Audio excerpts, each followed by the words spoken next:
আসসালামু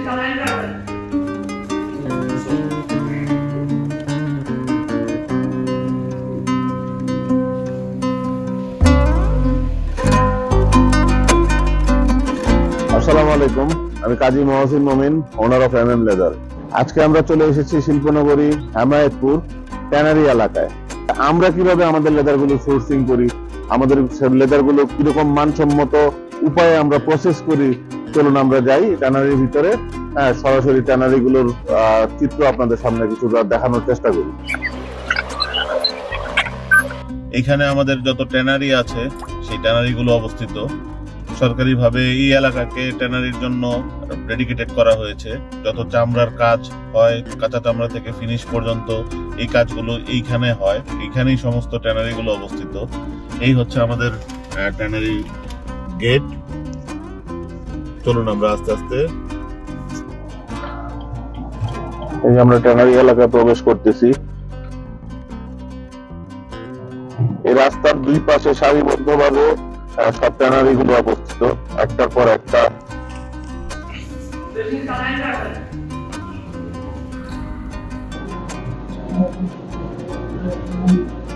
এই মুহূর্তে আমরা আছি একটি ট্যানারির ভিতরে। মূলত চামড়ার অনেক প্রসেসিং এর কাজগুলো আমরা এই ট্যানারি থেকে করে থাকি। এটা হচ্ছে কাঁচা চামড়া। জবাই করার পরে কসাইরা চামড়া খোলার পরে এই পর্যায়ে আসে। এখানে আপনার কাঁচা চামড়া, কিছু লবণ দেওয়া থাকে, কিছু থাকে লবণ ছাড়া। এই কাঁচা চামড়াটা এখানে আছে, এখানে আছে। হ্যাঁ, এই চামড়াগুলো দেখতে পাচ্ছেন লবণ দিয়ে রাখা। লবণ দিয়ে রাখলে মোটামুটি বেশ কিছুদিন এই অবস্থায় চামড়াটা ভালো থাকে। এই পর্যায়ে এসে কাঁচা চামড়ার পরবর্তীতে আমাদের এই পর্যায়ে লেদারটা আছে। এটাকে বলা হয় wet blue. Wet blue leather. এটা ভেজা অবস্থায় আছে, খালি ড্রাম থেকে পশম ছাড়ানোর পরে এই অবস্থায় আসে। এই অবস্থায় এনে আমরা এই লেদার গুলোকে এইভাবে স্টোর করে রাখি। এই অবস্থায় 6 মাস 1 বছর পর্যন্ত চামড়াকে সংরক্ষণ করা যায়। এই পর্যায়ে আসার পরে আমরা সিদ্ধান্ত নিই যে এই ওয়েট ব্লু চামড়াটাকে আমরা কি প্রোডাক্ট বানাবো। সেই প্রোডাক্টের ধরন অনুযায়ী এই চামড়ার ফিটনেস হবে। এই চামড়াগুলো অনেক মোটা থাকে।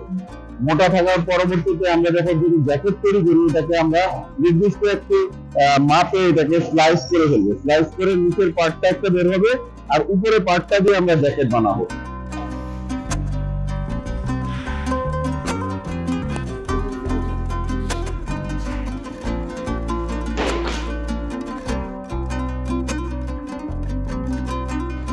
এটা কোনো ওয়াইল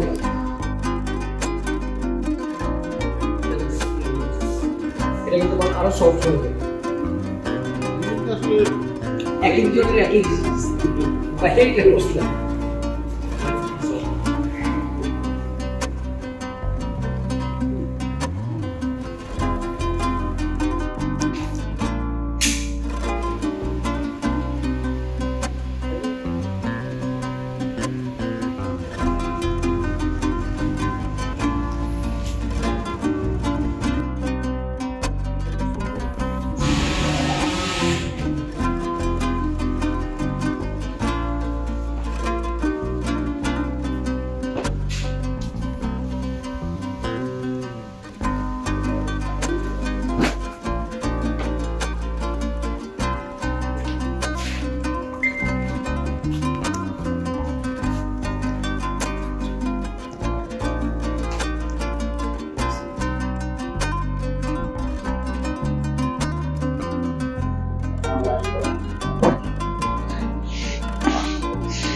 সিলেকশনের ব্যাপারে এখন কি আর থাকতে পারে। সিলেকশন তো হটটা সিলেকশন।